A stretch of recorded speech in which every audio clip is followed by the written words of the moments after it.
Yo, what's the goddamn deal? Turn my phone. We live, man. We up. It's up. Good morning. Today we got Paul George, man. Let's get into what he had to say at the press conference post game last night. I think they played last night, I'm guessing. And let's see what he had to say.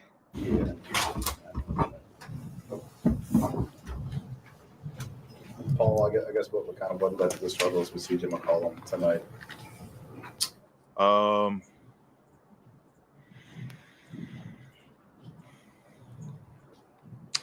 I don't know.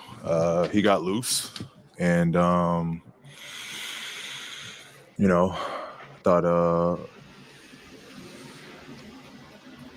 some miscommunication a little bit on our behalf, and then they played a little fast. See, this the problem right here already. Now all of a sudden you can't talk. You lost for damn words.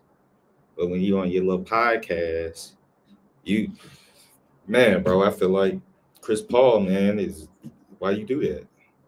I feel like this. You got all the feelings in the world. But when CJ getting off, you ain't you ain't got no answers for it. Come on. Seems to be kind of the case. Teams want to find rhythm. They play a little faster against us because half-court defense were pretty solid. And I think, that was just the key. He got a couple of them to go down early and long game from there. You got going in the second half with your shot just offensively. It's like, I guess what was the difference between the start of the game and what you're able to do after half? I took it slow. Still looking for my shots, but I just took it slow. Let the game come to me. And, when I had the ball, I would. See? Can't do that. Can't take it slow and let the game come to you when somebody's taking over the damn game. This is why he is who he is, a third option. When the first option don't even fucking play, you still a damn third option. Even if Embiid sitting out, they still gonna look at you as a third option because you sitting back getting $50 million, just letting the game come to you. You're a scrub. You need to retire. You don't know basketball. Continue. I was just looking to be aggressive, and I found something with just my rhythm and timing. That was it. Well, y'all had a stretch where y'all won 10 out of 13 games, and now you lost your last 4 out of 6. What do you think the biggest difference has been for y'all?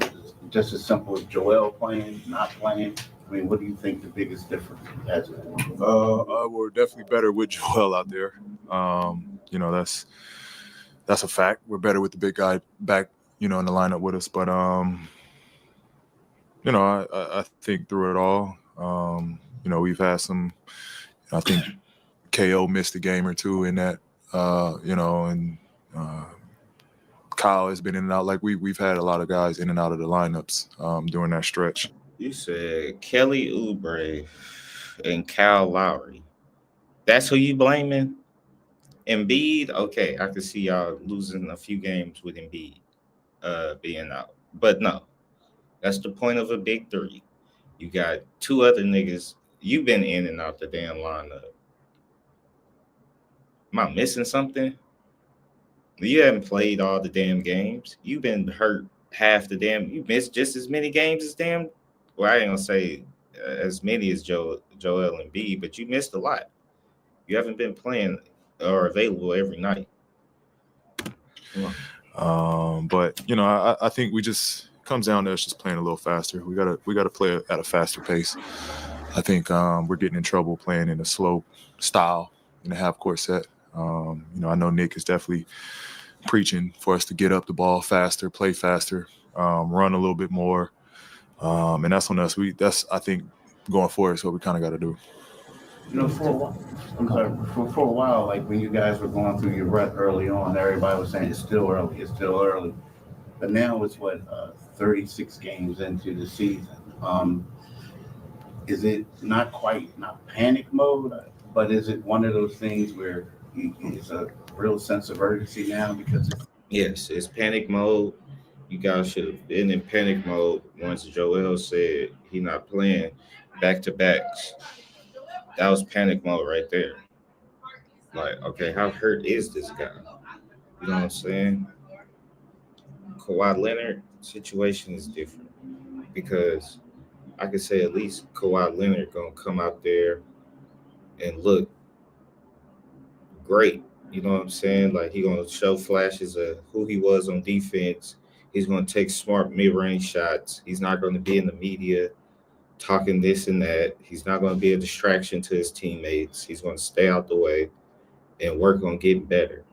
And B hasn't been a distraction this year outside of that comment he made earlier, but then he gets in, he looks fat and sloppy, he gets hit in the face, get hurt again with a whole different injury. So it's just like it's always something with that guy, man.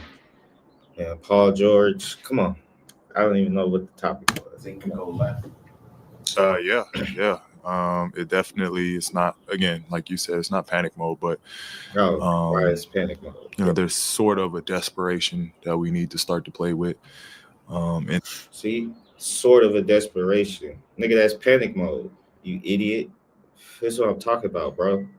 You talking to them yes man on your podcast. You ain't got nobody checking you. We all need that one friend, at least one friend. Parent, it could be somebody, anybody that's gonna check us and keep it real to where we don't lose our heads. I got a few of those. and look at every game like matters. You know, at this point forward, every game matters. And so I think we do have to approach it in that matter. You know, because it's not going to get any easier. You know, we lost tonight. Not going to discredit, you know, how they played tonight, but a team we should have beat.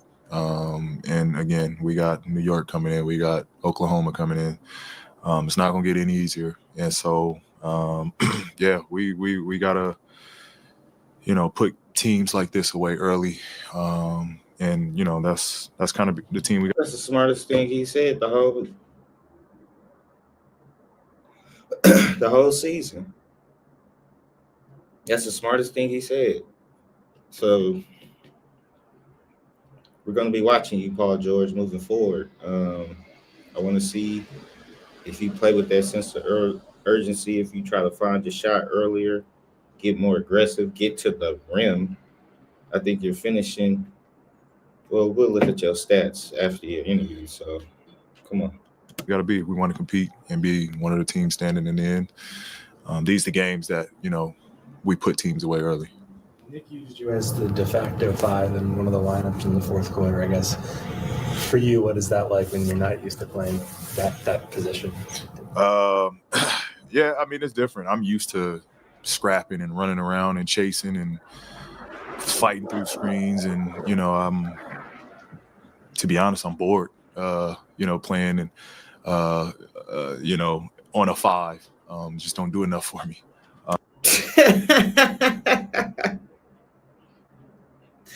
You bored playing on a five because they don't do enough for you. And you used to chasing niggas around screens and shit. Paul George, you're not that defender, dude. You're not. You can't guard me. I know that for a fact. You're not a top defender in the league. Nobody's scared if they put Paul George on you now. That's not a goddamn big deal now, dude. If you haven't noticed, he was with Kawhi. That was supposed to be the scariest goddamn defensive tandem ever and shit. And y'all niggas was giving up 125 a game. Like, what is you talking about, dude? Then you said you bored out there. I get what you're saying. Not bored with the game, just bored holding the sitting under the paint. But see, this is why you can't play positionless basketball, because if you got to box out for rebounds, you got to communicate. You that back line of communication when you the five. Your five supposed to be one of the most vocalist people on defense, calling out screens, letting people know where to be.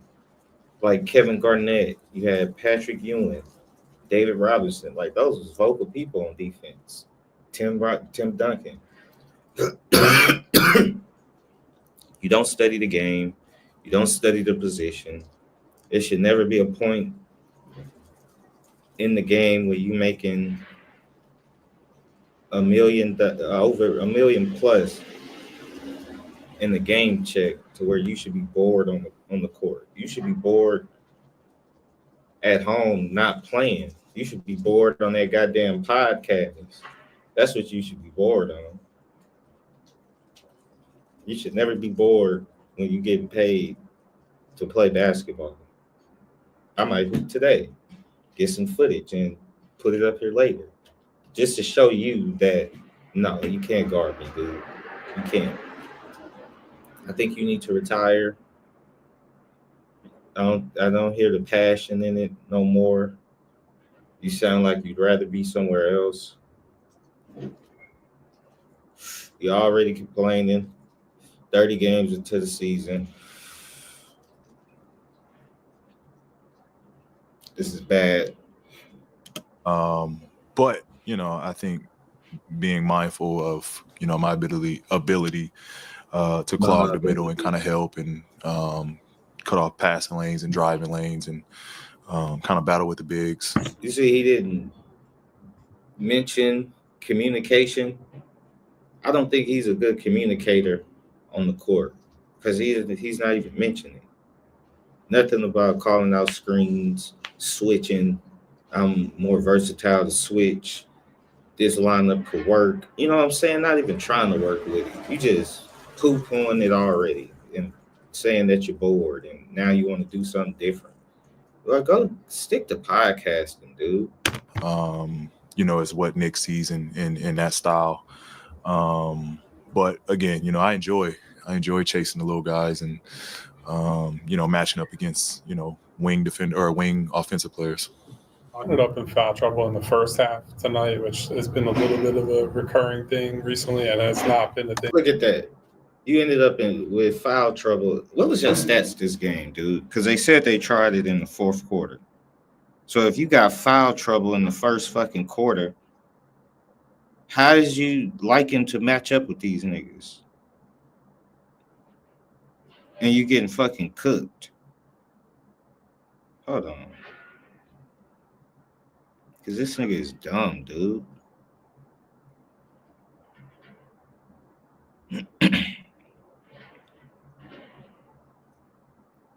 McCollum had 38.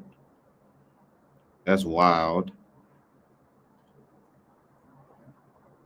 Okay, Alvarado back. Let me see. Maxey had 30 and 12. Okay, Paul George, you hooped. You had 25, 11, and 5. That's good. Okay. You don't need to retire. Hey, man, the title just clickbait, man. 3 fouls, 3 turnovers, 2 steals. Okay. Hey, man, you didn't play bad this game. And it's happened Good job.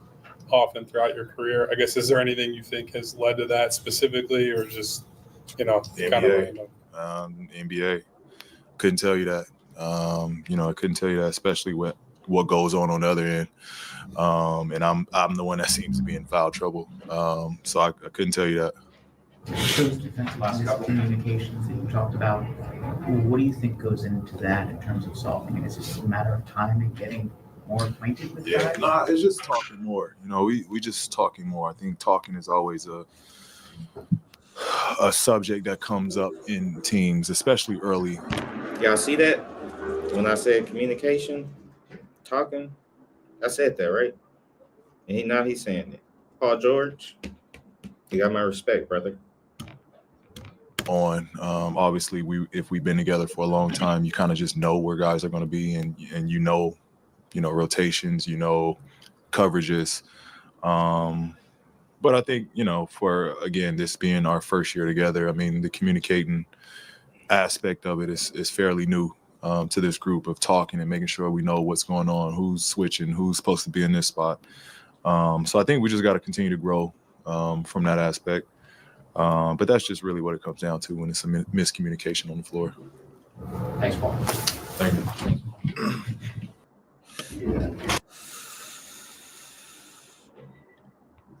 I like what Chris Paul had to say. Salute to that guy. Keep doing your podcast, man. And keep stinking it up out there. Let's go to your stats, buddy.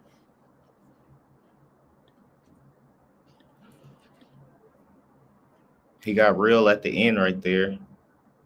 But you can never be bored on the court. I don't want to hear that. But I get what he was saying. So this year,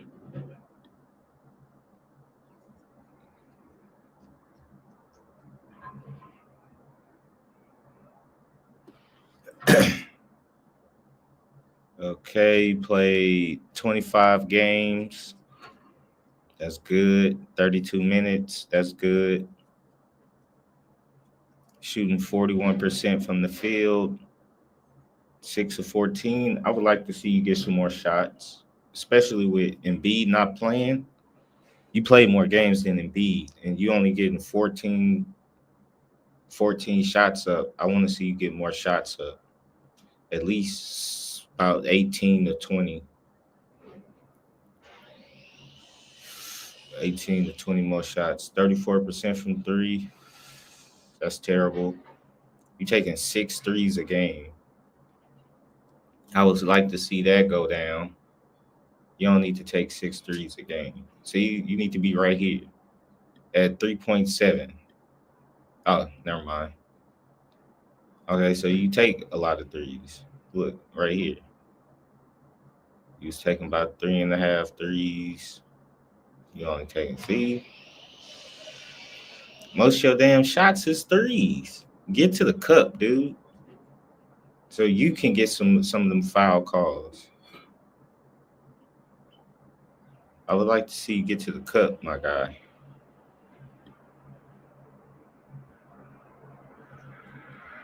What's this? Free throws?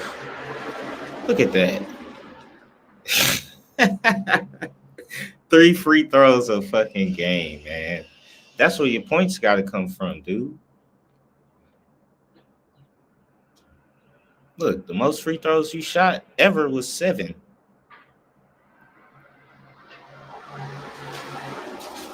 That's terrible. You got to get to the line more. Got to get to the line. What's this? Free throw percentage, 81%. You're not even getting to the line. Rebounds, 5.5. That's good. All of them are defensive rebounds. You got to crash the offensive glass, dude.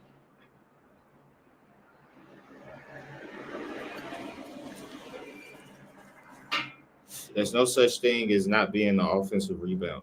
It's all about will and want to.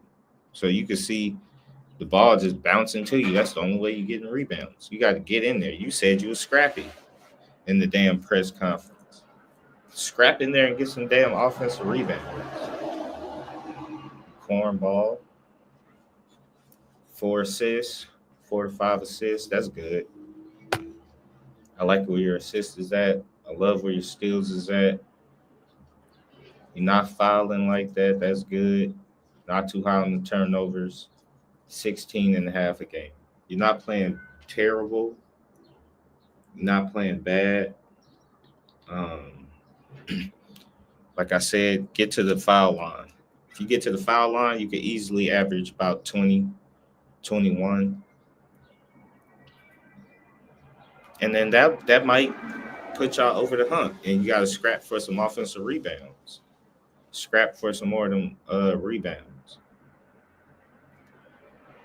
There's no way Russell Westbrook should have more offensive rebounds than you. There's no way. I love you, mama. I'm out of here. Y'all enjoy y'all weekend, man.